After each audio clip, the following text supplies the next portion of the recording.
le monde de la télévision est en deuil. Charlotte Vallandré est morte ce 13 juillet en fin d'après-midi. Selon nos informations, elle était hospitalisée en soins intensifs à Paris à l'hôpital de la Pitié-Salpêtrière. Elle avait subi une greffe du cœur en juin dernier. L'actrice avait 53 ans. La comédienne était notamment connue pour ses rôles dans différentes fictions à la télévision comme celui de Myriam, la fille journaliste, dans Les Cordiers, Juge et flic ou plus récemment celui de Laurence Moiré dans Demain nous appartient.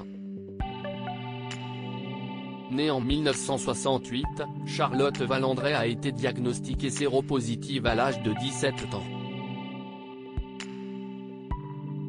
Au début des années, fragilisée par son traitement contre le VIH, l'actrice est victime de 2 infarctus. En 2003, elle doit alors subir une première greffe du cœur.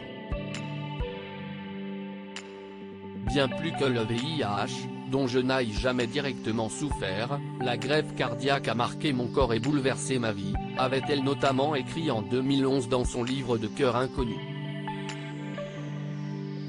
En juin 2022, Charlotte Vallandré annonce sur ses réseaux sociaux qu'elle est de nouveau hospitalisée dans l'attente d'un nouveau cœur. Mon cœur est arrivé en bout de course et j'attends donc celui qui sera mon 3e cœur, avait-elle indiqué sur son compte Instagram. Quelques jours plus tard, la comédienne avait annoncé une bonne nouvelle avec l'arrivée de ce cœur tant attendu, si est merveilleux. Merci pour toutes vos prières.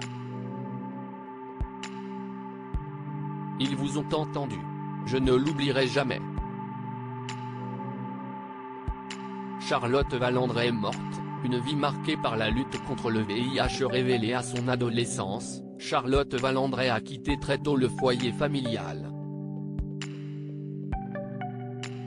Se qualifiant elle-même d'insouciante, elle a alors des relations non protégées avec un musicien toxico, et d'autres garçons à risque.